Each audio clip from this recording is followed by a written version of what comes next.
Let's go with that. Well, listen, guys, great to have you on. I think so far, so good. Let's keep the background noise out. Let's keep the phones hot so we can get instant participation. Let's see how that goes.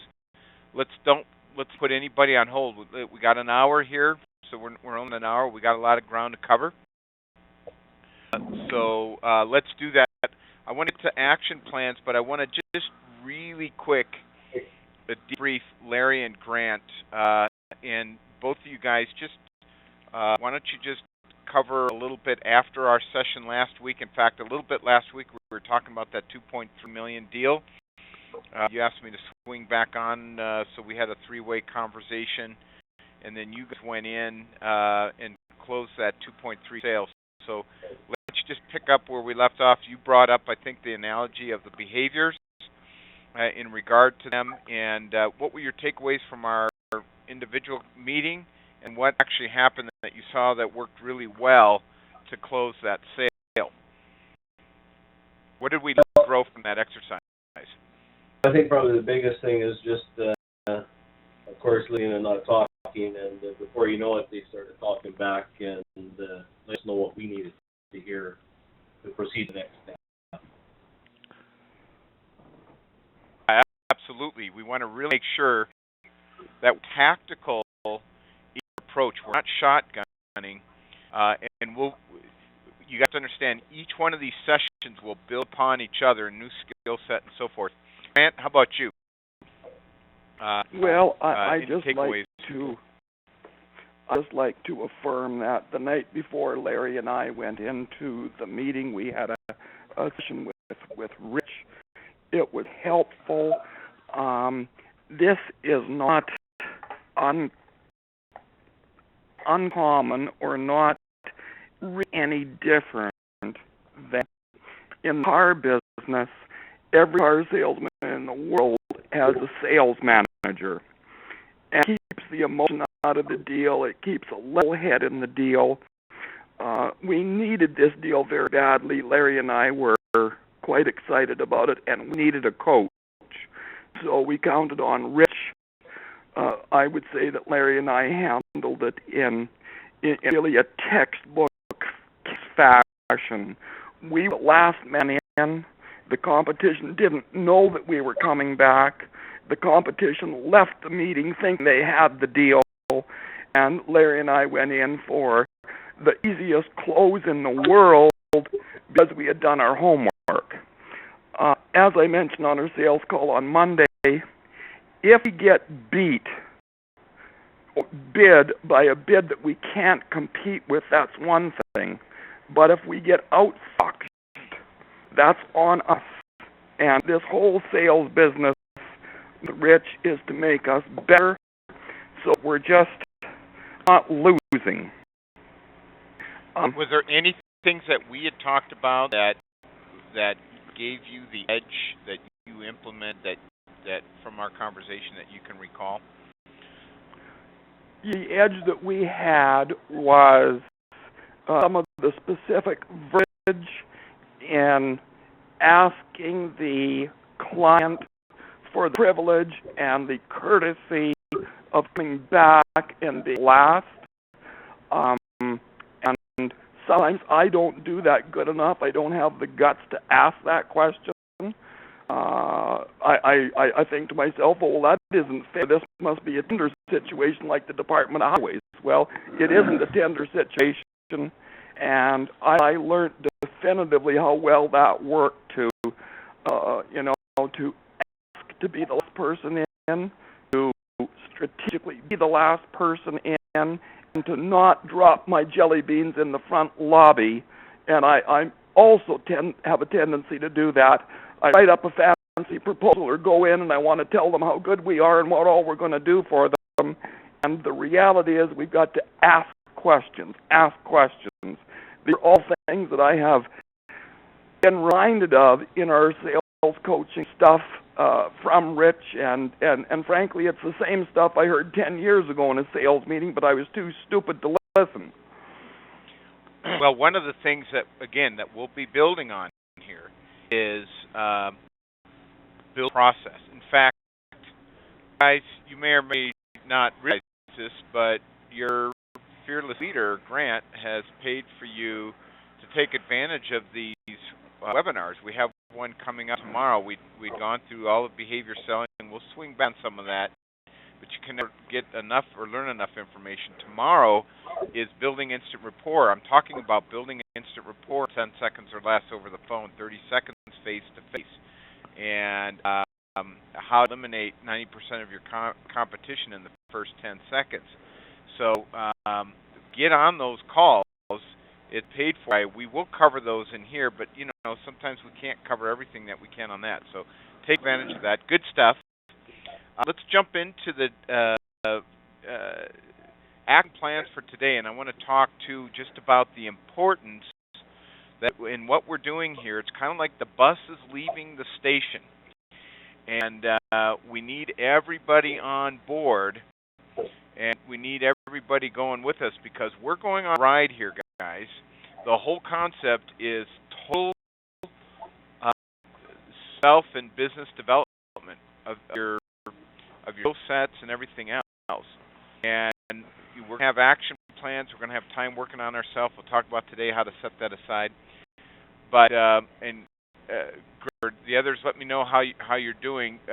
We were going to have you all get started and get your business plan that was given to you. I think Grant spoke with you about it. Getting some of your goals down to the monthly goals and getting some time to debrief with Grant on the assessments. Grant, your guy on the call, how far did we get on that? Any of you guys get the business plan down to the monthly goals?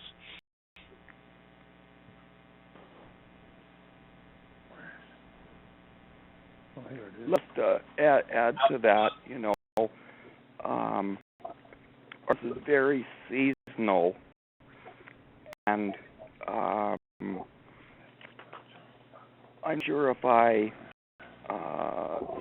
gave this to you guys, but we're not like a non-seasonal business that has a regular monthly projection. But I can say that our goal was $5 million as an example of gross merchandise value or gross sales. 4% of that, happens in the months of April, May, June. Go ahead. What were you going to say, Grant? Another 40% of it would be the balance of the year, basically. So you can divvy it up any way you like. And I don't know, Rich, that the actual monthly, well, at least quarterly. The first 6 months we do half of our business. Put it that way. And okay, so what we do the other half. Okay, so because we deal with all industries, and we totally understand. You guys have a seasonal flow, and I'm going to be bringing the business plan back up. But let me just say this, guys: what we want to do, and the reason why we're taking you through a business plan process here. Number one, we want to help you to put a CEO hat on and think of your business as your book of business as your own business. Second, if we deal in generalities, we seldom see success, and that means if we don't have any goals or any targets, that's what we're going to get, right? So what we're going to focus on instead is dealing in specifics. If we deal in specifics, we seldom see failure. The whole concept with the business plan is to help you all see how it's possible to dramatically grow your business, maybe even bigger than you've ever thought of before, dramatically increasing incomes, which dramatically increases the company goal and plan. So what I'm gonna do is bring the business plans back up here in about 10 minutes or so, and guys, to have that in front of you, that's been emailed. You can double check with Grant. And Grant, let's do a little exercise. I'll kind of walk everybody through to see, what we're doing with all that. So we'll bring that forward. And what I'll suggest, Grant, is that for this and then the other action plans that we'll be finishing on, maybe that if it works this week to get some kind of a little group meeting with the guys if they need some help to work on the business plan. But then maybe to schedule 15 minutes with each one of them sometime between now and our next meeting. And guys to have a deadline to get on this, because one of the people we want is to have some specific goals, and then we have some benchmarks to measure on, making it attainable and realistic, and as you're mentioning, seasonal. And our business plan allows for that, because you're right, we have to look at that. Most of the stuff is going to happen right in that second quarter, it sounds like, right? Yeah, your and business. If you want to use mine, for example, it's probably $7 million a year. Right. Good, Larry. Let's go through the exercise. Let's use your numbers as an example. Can we do that? So when we kind of work to kind of fill it out, are you okay with that? Better that way, I suppose. Oh, we'll do that. All right. Let's you guys to take a look at your sales skills index, and I'm going to put one up here. And I don't. Is Lyle on the call? I believe so. He didn't make it. Okay. Well, I'll put his on. He actually had so far the ones people taking it the best ones in. By the way, Gord and Larry, if you guys can still get that link in, this will be essential as we look and find out where are the growth areas that we need, because in general, and this is not unusual, guys, the scores show a need for sales improvement, and that's what we're here for. I'm spending a lot of time on this. I'm just going to help you be a little familiar. So have your sales skills index in front of you. And it looks like I have it on the screen. By the way, are you guys all seeing it, Grant? Can you see? I can see your video, Grant. Can you see the sales skills index on the screen here? Got it. Okay. So the reason why we have you take this is because we want to know, can you sell? Do you have a conceptual understanding of sales, or are there areas where we need to put some focus on? And I think that the good news is we all have an area where we can grow and improve on. And I think when you both look individually on your assessments, there were quite a few answers that were given as the least best answer, and we'll talk about that in a little bit. And it's not unusual, guys. But the point is, if we can tie this up, if we can help improve your ratios in these areas, this is going to go up. There's two things that we're going to help you with. One is increase your at-bats, getting in front of people, and the next is to convert them and go deeper and set it up even way more so than what we did with Larry and Grant. If you look at your pages, you'll see on page 3 or 2 and 3, it gives an outline of the areas you were scored on. You had 4 answers. You have it a best, a second best, a third, and least best answer. So you're given the areas that you were scored on. And then on page 4 or 5 here, you have summary. And this is how you look at your report. So Lyle, there was a best answer, second, third, and least answer. Lyle, 34 times got the answer. Second, 26 times he chose the second best. Fourth, the third. 3 times he chose the least best. I put his up. He actually had the best score so far of everyone in the group. I'm waiting for Larry and Gord's. But this is where we need to assess ourselves and look at where is it that we're having a problem in the understanding of sales. And all have your answers on here where you guessed the wrong answer. You're given the right answer. So in other words, this one's giving us the right one. This is the answer D. But more people get this wrong than any other answer. It says you approach a prospect, discover they're not in a position to make a decision. You should continue to sell in order to develop an internal advocate. One thing, guys, you need to write down, the internal advocate is the most important person in the sales process. You all have internal advocates. So, Grant and Larry, on your family, there was internal advocate. There was a key decision maker, right? And that was the dad. Right? then we had who was our key internal advocate? Who was our person that was our first point of contact that was opening the doors? Who was that person in the system? Dave.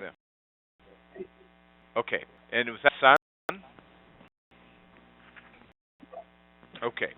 Every situation is different, but we have to be understanding that, first of all, we should only be presenting to all key decision makers. We don't present unless we know all the decision makers are there. But second, we need to identify those internal advocates.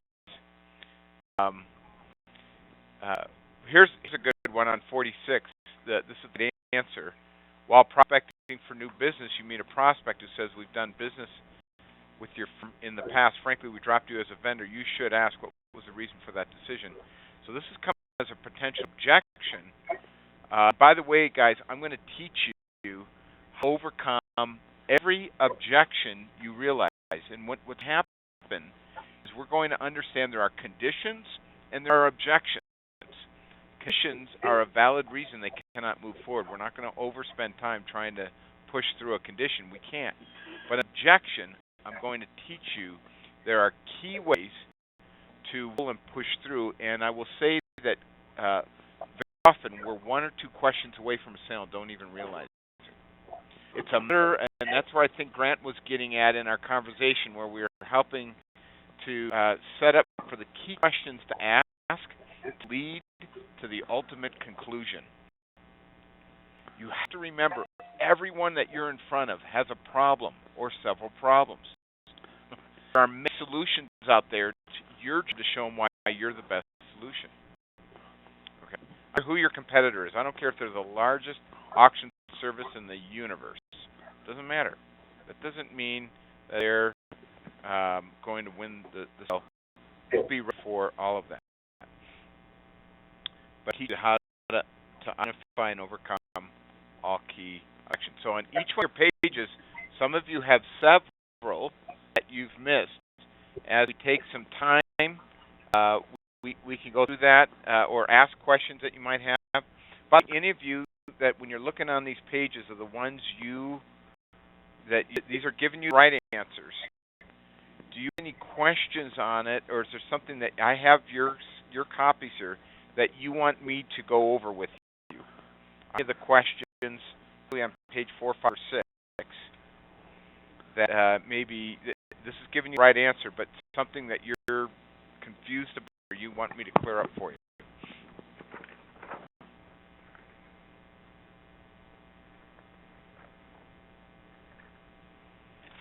Okay, well, something comes up, let me know.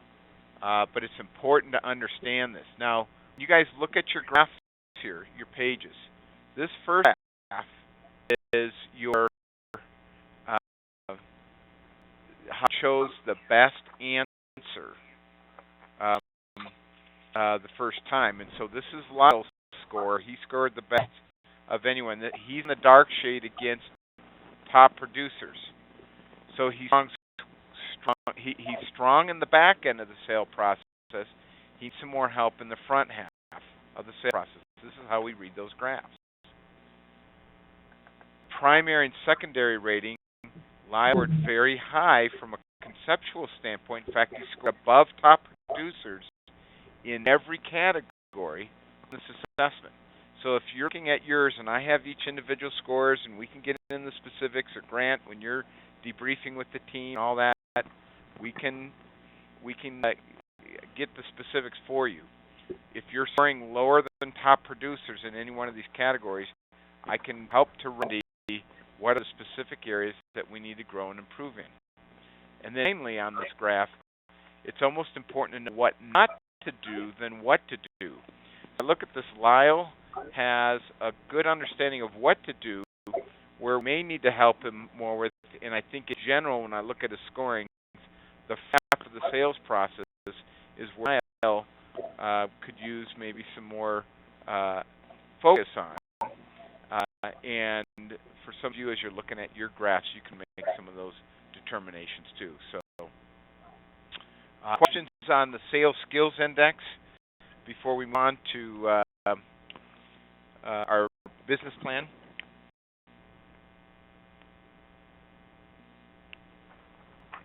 No, I don't have any questions. I think Larry, you will find the results very interesting when you do this one. It's a rather short assessment, but it's on the very interesting for myself here on where I'm weak and where I'm stronger. The goal here, guys, is to help us get better. We all have development needs here, so it's where is it that we need to shore up, and we're going to touch all of these areas.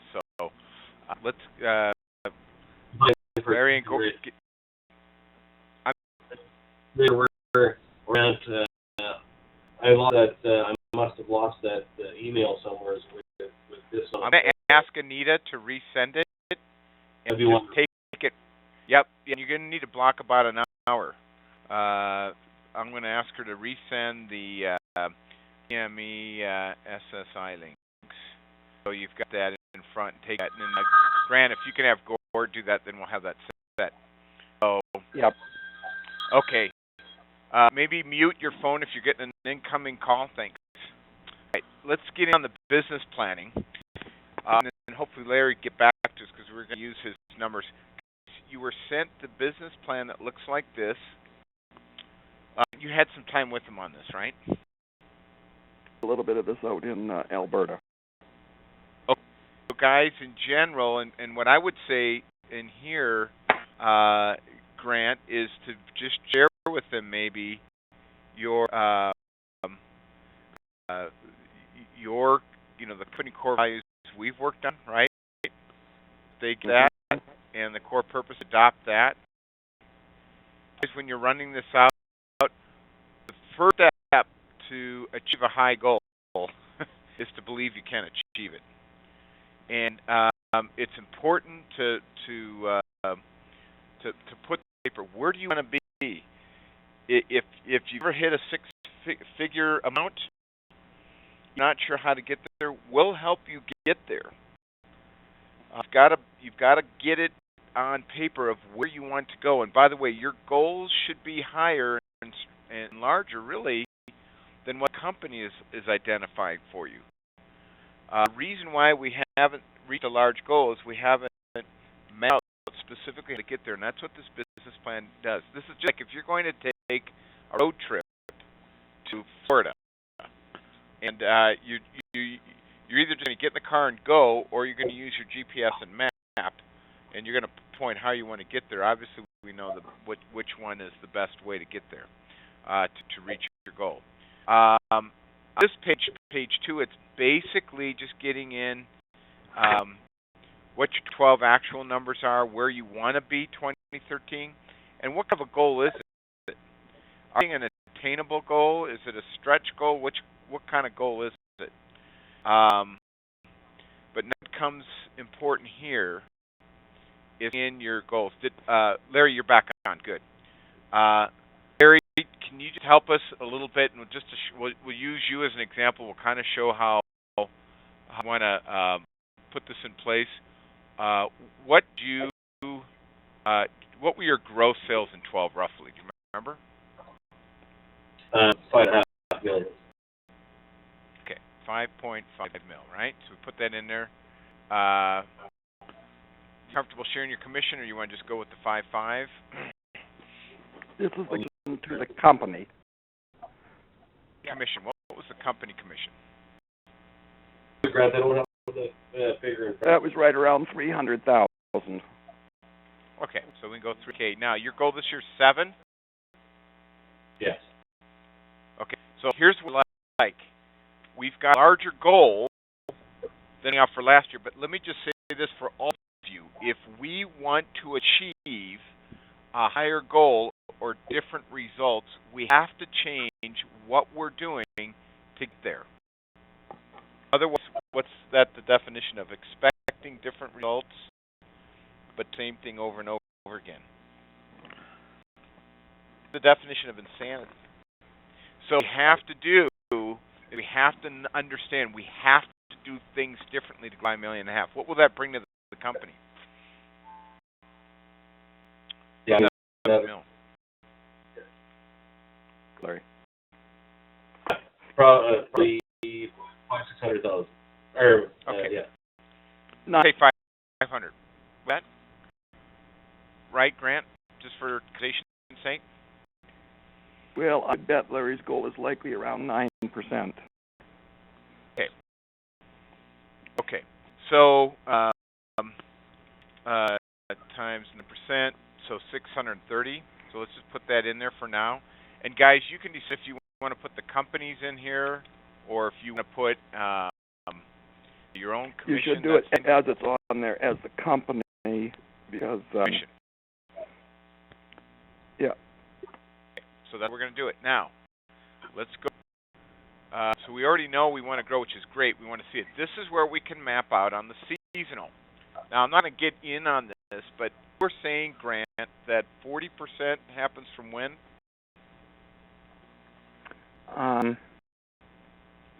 Is it 40% on the second quarter? Yeah, the first quarter I would put at 10%, as in January, February, March. So I had 7 million times 10%. That's an easy math, right? So we got 700K. I would get, and you could do it from the quarter like you were talking about, right? So we could go 700K here, right? And you have 60. Is that right? Would be the 10%. So you would match that, and then you would go to 40%, right? Is that 40% on the second quarter? Correct. 40% on the second quarter. 0.4 is 2. So so here on the through June, we'll go 2.8. So this is how you can take it like that. So Jerry, you're following me on this, right? Times, so 2.8 times, we said 9%, right? 152,000. So this is where you should all be mapping out. Do it on the quarter thing. That's fine. What's realistic? Do your 6-month total, right? So that's maybe I'm doing it shorthand here, but maybe map out the full 700 and the 2.8. So it comes there. So that would be 3.5, right? Is that right? Right? 3.5. So you got 3.5 here, and you got your whatever that comes out to be, like 315 or whatever, 305. So right down here, and then come in on the second half. And then Grant, obviously on your master plan, you would do the same thing. Yeah. But you need to start thinking this out. Now, here's where it gets important, and this is where we want you guys to work this all out. Now we go to the next page. We take the average monthly. You still want to look at an average goal, all right? So we're going to divide by 12, and we're going to come up with a 583 goal. Let's just say on deals closed, did we put an average sale amount? Or do we need to change this, Grant, from deal closed? What average sale? No, I like it the way it is. And here we just simply concentrated on the number of deals. And the size of the deal could be a $5,000 backhoe, or it could be a $2 million spread. So we would have put we should Larry, is that one deal or 2 deals, do you think? Does that sound right, Grant? 2 deals a month? You have to go back and see what it was for the year. Go back a screen and see what it was for the year. 45 number of units. Well, last year. I have in about 5 deals last year in 12. For 5.5? Yeah. Right? Yeah. So keep it to the number of deals, Rich. So, right, so 45. Right? Divided by 45, does that sound like 120? He had a $123,000 average sale? That would be absolutely correct, yeah. Oh, so we need to that average per sale. So when we come back here, so does it sound like that we need, if averaging 125, that we need 4 to sales a month. Does that sound about right? To get to those numbers. Let's put 5. So you need 5 closings. So what I'm going to suggest, for numbers, it says 75%. So when we build our process, sales process, the whole goal, and this is for everyone, that we close 75% of our presentations we go on. Now, what might happen, because we're differently at how we do this, we may save ourselves. We may pre-qualify ourselves out of the presents that we never would have gotten anyway. Okay, to get there. But I'm going to suggest, Larry, that you need to go on 8 to get 5. Does that make sense? Does that sound about right? If we start prospecting, our pre-qualing, and we're now delivering a dynamic 6-step presentation where Grant, we know the right time to talk about price, right? We know when we're building everything up for us to go. So the reviews you're going through, and I'm walking, you should have your sheet of paper that you're mapping out yours is what get this done. This shouldn't be a big, huge project to do. Larry, you get a freebie here. We're mapping you out, okay? So deals closed per week, we want to pad up. All of these goals we tend to pad up. So, Larry, you got 52 weeks in a year. We can put 1 or 2 for number of deals a week that you're closing. What's a realistic focus for you? Do you want to focus on 1 solid per week? You can obviously raise the price point to get you to, to get you. It has to be because of our population, the distance that we have to travel between. Yep. The time, leverage, and management. So let's go with 1 a week, okay? Because we can raise that price point too, and we can do up. So we're going to try 2 presentations a week. Does that make sense? Does that sound about right? So yes. One thing, gentlemen, that I'm going to teach you, and we're going to move into time management disciplines, is the importance of time. Time is your most precious commodity. We're going to be talking about that here in just a moment. And everything we do, we need to start making it by appointment. If you want to start seeing huge dollar per hour values to your time, if you've ever thought about that, like what happens to your life if you can raise your dollar per hour to say $50 an hour, or $75, or $100, or $200 an hour, what does that do for you? Well, it changes your life. Doesn't mean all your problems go away. In fact, sometimes you can get more problems. But one of the things that I need to help you all be thinking about, because all of this is cause and effect, is we need to understand if we want to hit 2 presentations in a week, we have to set so many appointments. By the way, guys, I'm going to teach you how you're setting appointments on your schedule when you're available. You have to go for a doctor appointment or attorney. You don't just jump in the office and say, okay, I'm ready for my physical. You got to make an appointment on their time, right? So it's a place to sell equipment too if your doctor's apart. Yeah. Networking. There you go. Set those appointments in that waiting room early. Get there early and do your networking. So I'm going to suggest that we're going to need a total of 5 appointments, Larry. That's get 2 because not all stick, and then we're talking about setting call appointments and so forth. Does that make sense? How many conversations do you think you need to have with prospects to set 5 appointments, Larry? Well, at least 10.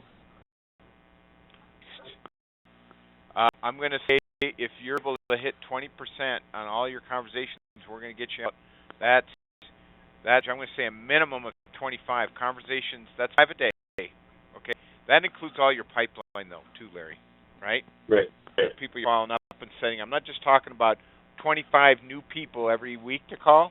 This is a minimum number. It may need to go 30 to 40, but just for exercise point, we'll go with that.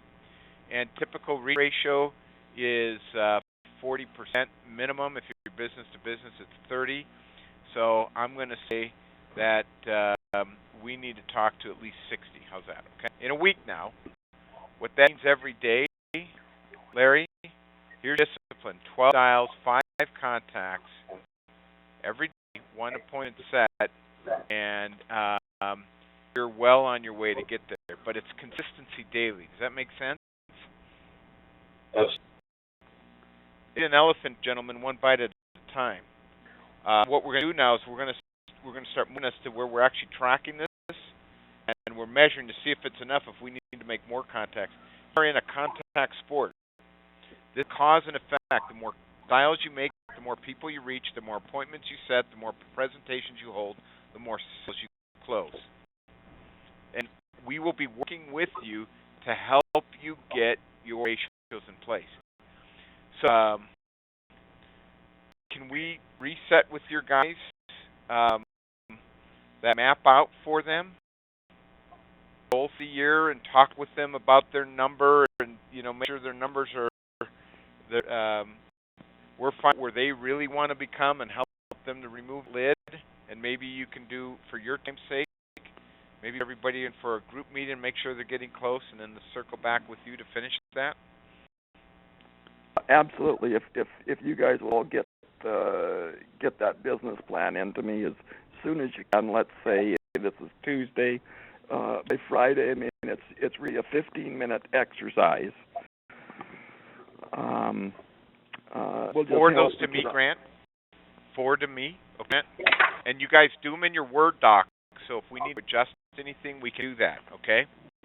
Let's get this done. I'm telling you, this is where we're going to start setting ourselves up for success. By the way, what's being emailed to you, you should have in your email 3 items. One is a goal summary form. You're also going to have a time block schedule, which I'm going to move us into time blocking here, the time block example. Once you've finished your plan, it's very simple. Take those daily numbers, like for you, Larry. I'm moving. I don't know if you guys are seeing the screen when I move it here, but on the bottom it'll say daily. You just load those daily numbers we just mapped out for you. You put daily. It'll say 12, 5, and 1 right on the bottom going up, and this is where you end up posting this, because we do these business plans and we put them in the drawer. We're not going to forget these goals, guys. I want you to have them posted up. Send the goal summary form in as well, and that's after the business plan. Grant, let's finish the business plan. Again, you just take those numbers from your monthly, weekly, annual, summarize them here so they can put them on the wall. You have a copy, and we're going to keep these goals in front of us and work towards achieving them.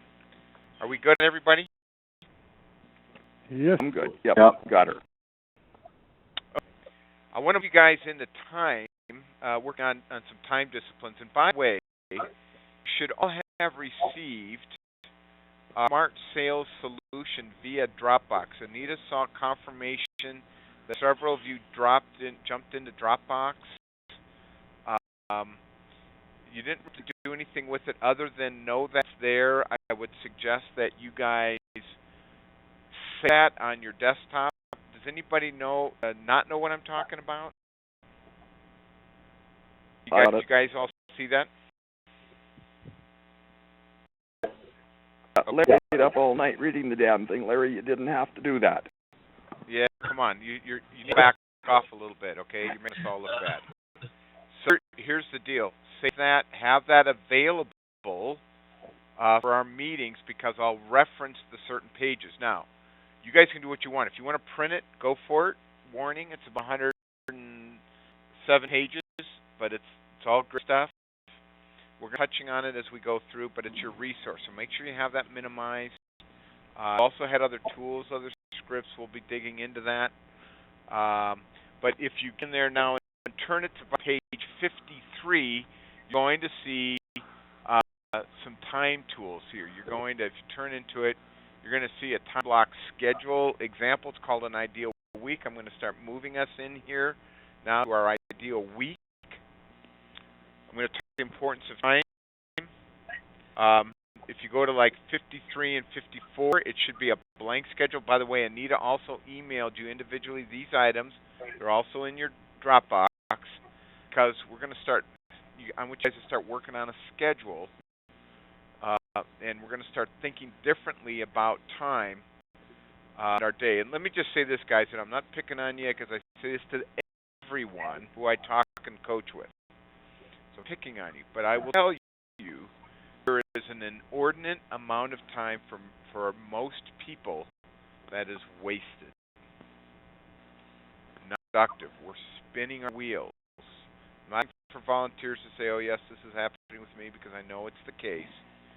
And again, I say it with everyone. I say it and I find it with very, very successful people. Is we're going to find out about their day and their time and what's happening with it. And so, what we're going to do is we're going to start moving into some intentionality here and talking about the importance of time and how to do more in less time and raise that dollar per hour value. Is there anyone on this call that is not interested in making more money or raising their dollar per hour? Is there anyone? Just curious. I'm going to assume that everybody, so let me just get the reverse in. Is everyone here interested in making more money and doing more money in less time?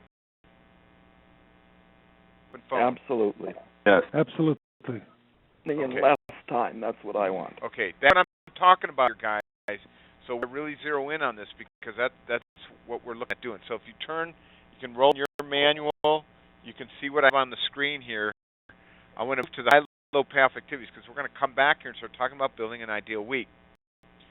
So it have, you guys see the screen where it says high path activities, low path? Everybody seeing that? What is that? The manual, it should be like 57, and I'm on the screen. You guys? I'm on the screen, yep. Yeah.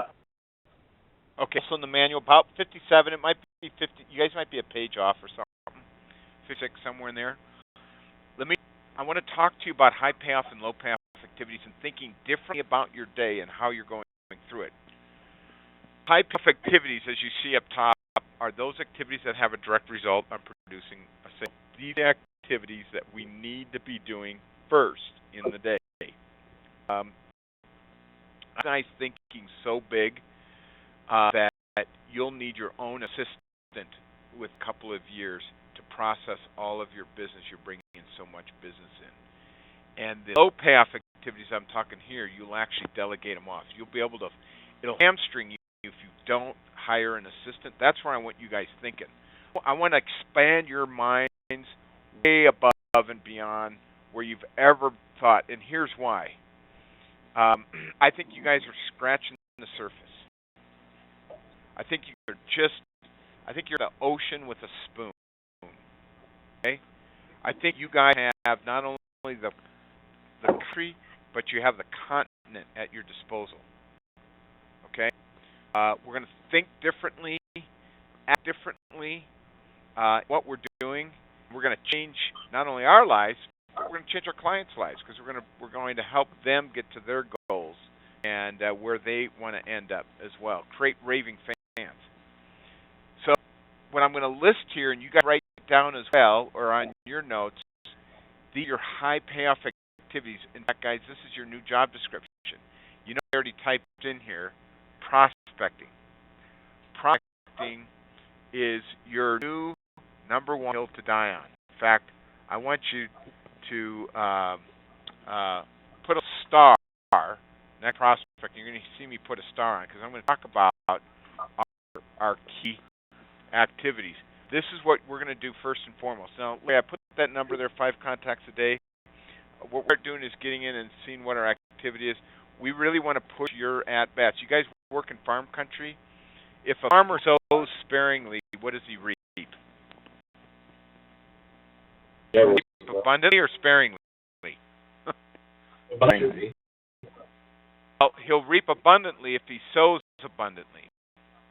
Correct. So sparingly, he's going to reap sparingly. For us to be abundant harvest reapers, we need to sow abundant seeds.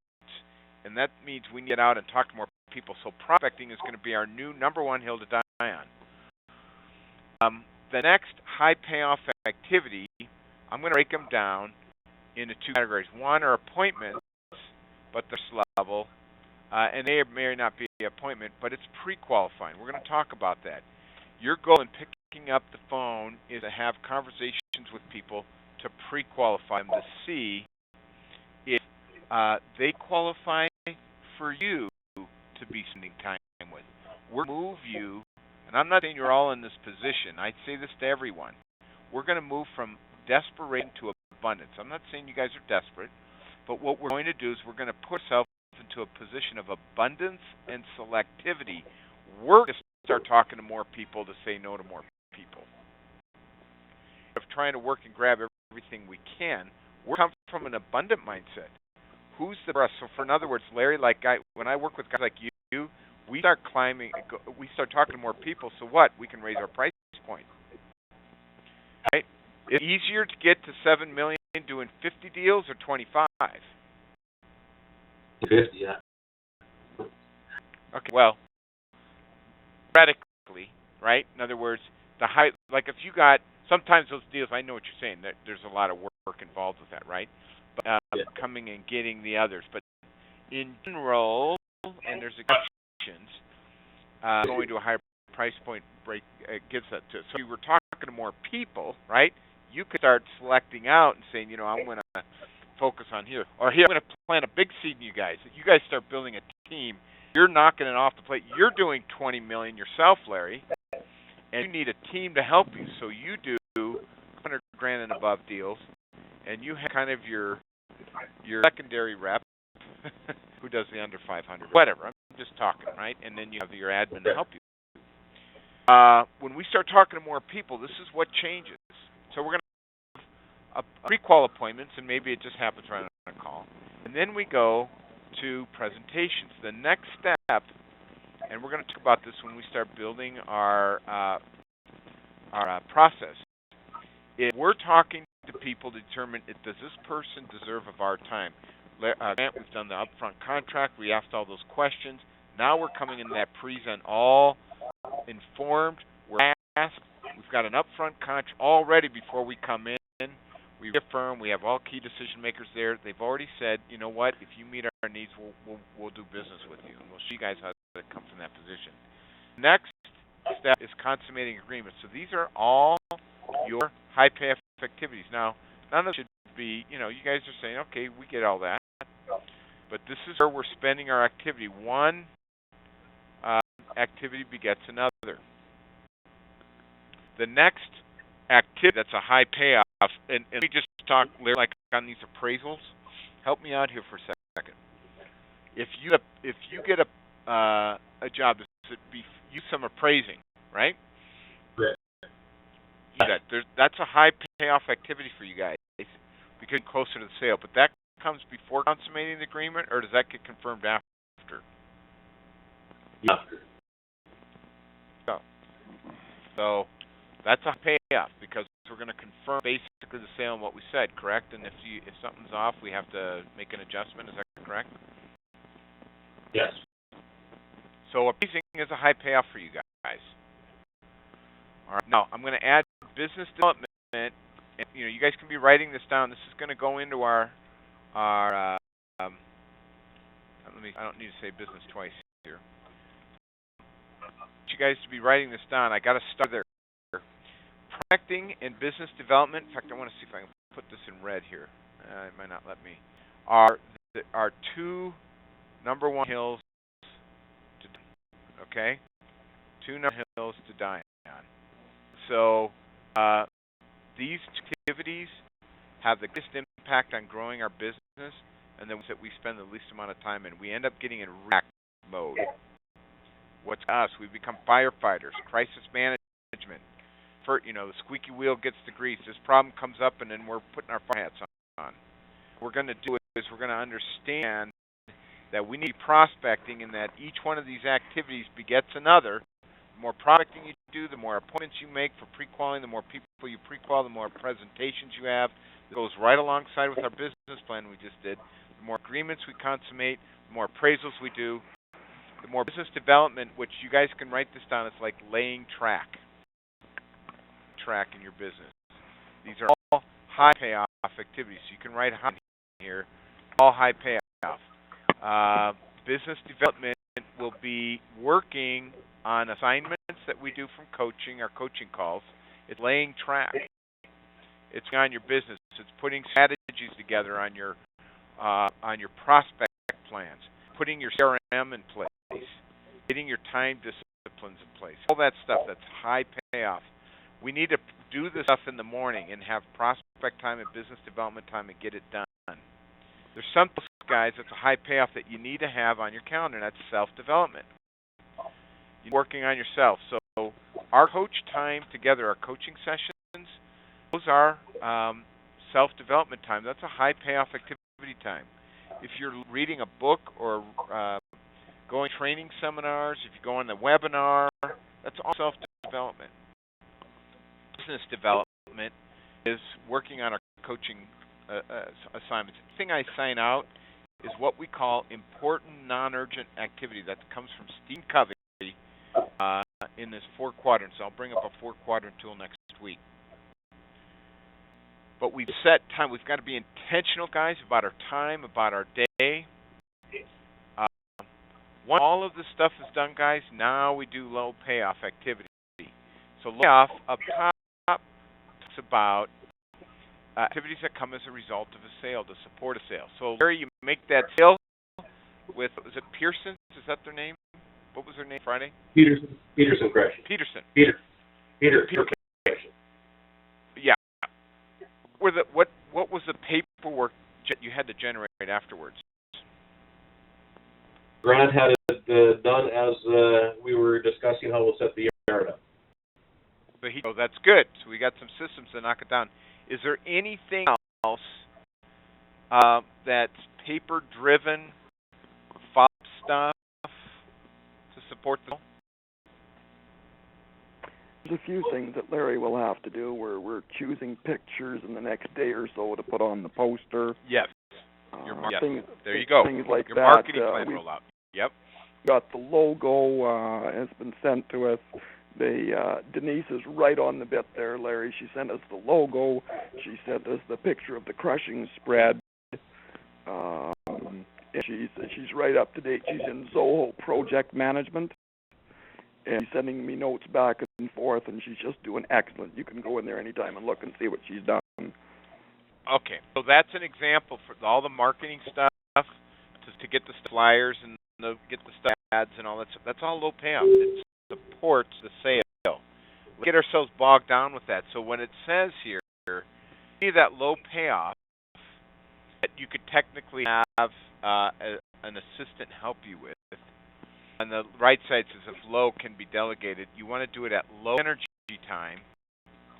With most at the end of the day, save your best for later. Let's get our stuff done at the end of the day and map our day out. So be thinking about all that activity that if you had an assistant you could give to do paperwork, then my plan for you is to do so much business that you have to hire, and it would give you would make more money by bringing that person in.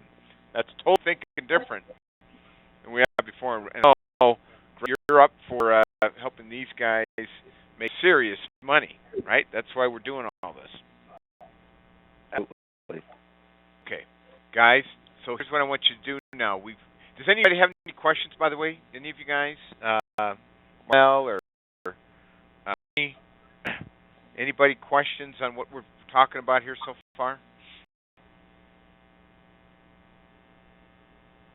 Does this make sense? Yeah. I don't want to leave anybody. The bus is leaving here. We don't want to leave anybody out of the station. Or at the station. Okay. Let's go to your time block schedule. Now I'm going to show you the example, and then talk about. This is like for a realtor. And the one page you have 2 pages worth. Here's the thing in general, guys, that you want to do when you're building this. You want to put your right on your side on your notes, personal first. Load your personal activity. By the way, we generally want to work with an early to bed, early to rise. That saying makes you healthy, wealthy, and wise. The only exception to that are like rock stars. Okay, the Uber rock stars that party all night long. For everybody else, pretty much, if you that early to bed, early to rise in business, those are the people that generally make the most money. So what I'm going to suggest is that you start thinking about, you don't have to get up at 5, but get up, start thinking about, getting up at an early set time. If any of you thought about, man, I got to exercise, I've been wanting to do all that, everything needs to be an appointment with yourself that's important. And so maybe you plan in a workout. I'm not saying do a morning workout. I'm just saying when you build your schedule, put your before work and after work done first. Get that place. Get yourself in, and I'm going to recommend, what time do you guys usually get started with your day? 8 o'clock. Oh, 8 o'clock. 7, 8, yeah. 7, 8. Good early time, so I like all that. So what I'm going to suggest, by the way, guys, tyranny of the urgent drives us, right? So what I'm going to suggest, you see on the schedule, it says check voicemail, email, daily plan. You see a return voicemail around lunch. I can only put one page up on here. Well, maybe I can bring this. Hold on a second. Let me see if I can. Yep. Okay, so I got the second page here. You see you've got return voicemail and then plan the next day at the end of the day. I recommend, guys, that we start moving in that direction. That doesn't mean if you're expecting a hot prospect to call that you're not screening your calls. What can happen if we feel like, if you guys have ever had a day, it's like, man, I don't know what happened with my day. I felt I was running around busy. I have no idea what I did. You were running you were on that wheel, right? The wheel in the cage, and you're running as hard as you could, but we were responding to other people's issues and their deadlines instead of our own. We map out and plan where we want all of our activity. If we go back to this page, for example, first thing, I want you to, let's get our voicemail and email out of the way. Let's shut that down and be in the moment. It's about closing everything around you and start getting these leads in front. We're going to start building our prospect plan next week, where we're setting time aside. I'm going to say, guys, a minimum of an hour to an hour and a half first thing in the morning we're on the phones. Calling new leads that we start generating for you, follow-up leads, setting appointments. Do as we build an ideal week, which is what we're talking about here, which becomes your mooring. Okay? Do we have meetings, Grant? A meeting every Monday morning, 9 o'clock. So that's what you put in there. So like this one shows Tuesday. You got to put that meeting in there. So maybe you get a little prospect time, and then you backfill and do some prospect time after. Whatever works. But let's get some morning time, because that's the best time. You want to get this done. We get that. I'm going to suggest once the sale happens, Grant, is there, like, when we're trying to get, there's actual the day of the auction, do we have boots on the ground when the auction's actually happening by these guys? Are they on site? Oh yeah, Or absolutely. No? Yes. We're on site. So for those days when you're off, obviously this isn't a week for when we're just building when we don't have that. Okay, so it's different. What we're trying to set is what is that mooring, and every day's going to set. So what I recommend, guys, is you build out a good hour to 2 hours for prospecting. This is show it here. This has business development on the bottom, but I'm going to recommend you go right from prospecting to business development. So let's say on Tuesday it's maybe 8 or 8:30 to 9:30 or 10, and then 10 to 10:30 business development. We're working on your business. We're taking a forest view. Every week here we're taking a forest view in our business. You're laying some track on working on your business plan, working on your time block schedule. So working on little chunks. You have time to decide to do it. Then we're not cramming, and then we're scrambling to get this stuff done. We've got time with ourselves. These are all appointments with ourselves to do that. Grant, is there any kind of file touch time that when we have all these pending sales that are coming up, there's work that has to be done? Is there any time that has to be set aside to kind of manage those pipeline auctions that are coming up? Well, there's the limited amount of paperwork is really doing contracts and doing listing or green sheets or equipment spec sheets on each item. Okay. All of the advertising and administration is really done by the office, but it's that's a whole nother subject. Is just three things: green sheets, contracts, and pictures. So guys, that's all low path. I'm going to put that at the end of the day. So I'm going to run that at the end of the day. What about appraisals? Most of the stuff that you guys are doing is within an hour or two of your where you're at, or can some of that go even several hours? I'm seeing hours from my farthest destination. So, right. Well, so when you're having to do an on-site appraisal, do you do them on-site? Yes. So again, that may take if you got that whole travel, you may be wiping out your day. That's why it's so important, right, to have all the stuff in place, because we know that it's worth it. It's part of our day, part of our expertise to map that out. But sometimes it doesn't take that long, but it can take a whole while just to get there in cases. So I think for you guys, right after the morning prospecting business development, maybe just put meeting prep or touch. So you have to do any kind of anything to connect with your existing stuff to keep that going. I'd come back for a voicemail, email, have your lunch, have your appointments in the afternoon. Now, you're available for appointments. If you have no appointments, you can prospect some more. You can do more business development. At the end of the day, do low path activity. Do all the green sheets, the contracts. The contracts I'd put higher up. I think I'd probably put your contracts in that late morning time. Touch. I'd probably separate that, Grant, because contracts, that's contract. That's a little higher up. So maybe wrap that in the morning. But do all the green sheets and the marketing all at the end of the day. By the way, your business development, prospecting, and appointment time is all interchangeable. This is an ideal week. Each day won't look that same, but what you're doing is you're thinking about your time in chunks. Is there any activity that I'm missing? Because I know on a given day you have all day maybe to do an appraisal. Grant, is there any key activity that I'm missing? I don't from think activities. So that's just look at this as an example.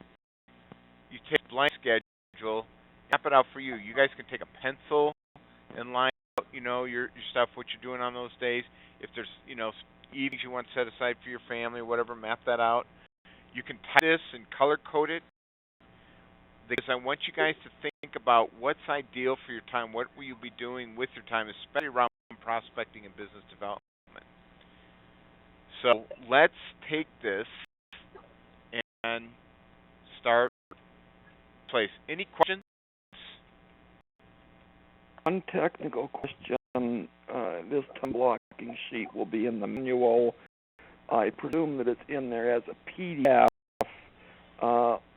and so it's difficult to alter that unless we do it manually. It's an Excel. It's actually an Excel, and it's there. Oh, it is. They Okay. can adjust it. Yep.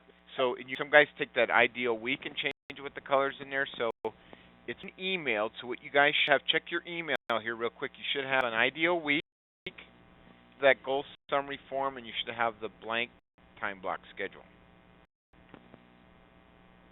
Yeah, and I Does that think sound right? we just have to presume that, and I'm sure this is the same with any sales business, with when the phone rings or when we've got a job to go look at, that the talking sheet gets set aside and we just run. So let me just clarify. We're going to talk that next week. Actually, time blocking. And yes, the day isn't going to exactly go like that. We're going to adjust it, but when we have somebody we've pre-qualified, so we're talking, there's incoming phone calls, but there's outbound as we're going through. We're going to schedule when we're available and show you how to adjust the schedule. I'll take that to next week. So yeah, what you're saying, Grant, is there's an ideal week and there's time blocking. Not throwing things out the window. What we're doing is that's our mooring because of the importance of getting to where we want to go, and we'll settle that out next week when we get more into time blocking. Grant, I'll send you just the reminder for next week here. So any questions, guys, before we sign off? No questions from Grant. No questions from No question, Bernie. Marcel? No, all good. One that I have actually, Rich, is tomorrow. What was on tomorrow afternoon or something you were saying? Okay. Yeah, you guys should be getting the email about and I think you're automatically on it anyway. We've got you because Grant paid. We have Building Instant Reports, a webinar tomorrow, which I believe is 2 p.m. your time tomorrow, 2 to 3:30. I'm just going to track. Is Grant's team on the webinar roster? I believe you guys are on for tomorrow. We're going to talk about some of that stuff. But what happened, gentlemen,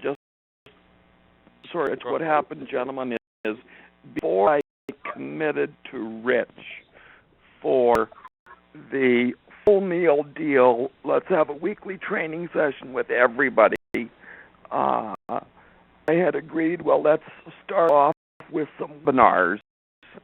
So we set up for these webinars, and we've missed them, or a lot of them. And of course, if you have someone to go and see, miss it. But we want you to know that they're available, and if we're twiddling our thumbs, and I shouldn't say that. That's not fair. If we don't have something booked and we're able to go on it, it is part of business development, and say we committed to them before we committed to the big full deal with Rich, and there we paid for them. If you're able to get on there, what are they, an hour long, Rich? Yeah, 90 minutes. We get in an hour. Tomorrow will be a little over an hour in discussion, and we'll have Q&A. So here's the other thing. We record them, just like we're recording this one. Last week's was recorded, coming to you. So I would recommend, though, that you jump on if you can. Just Grant's right. If you've got an appointment, remember we looked at high payoff. This is self-development. It's important, non-urgent. Well, from that is if you had a pre-qual or present appointment, of course you would go on that. Yeah, and you can't move it, absolutely. But everyone, I just got a note. Everyone will be getting, or asked Anita to send everybody the links for it tomorrow. So if you can jump on, do it. Because we will swing back on that stuff, but this will get this right in front of you. Got to run, guys. Have a great week. Grant, I just sent you this sheet that we have in front of us here for next, so you have it and you can forward it to the guys. So we're going to finish again. Let's get those numbers down. Let's get that goal summary form posted. I'd like to get it in. Do your friendly idea week. Get it to me. If we need to adjust some of those numbers, we do that. Have a great week, guys. Okay, one thing, Rich, as far as the recording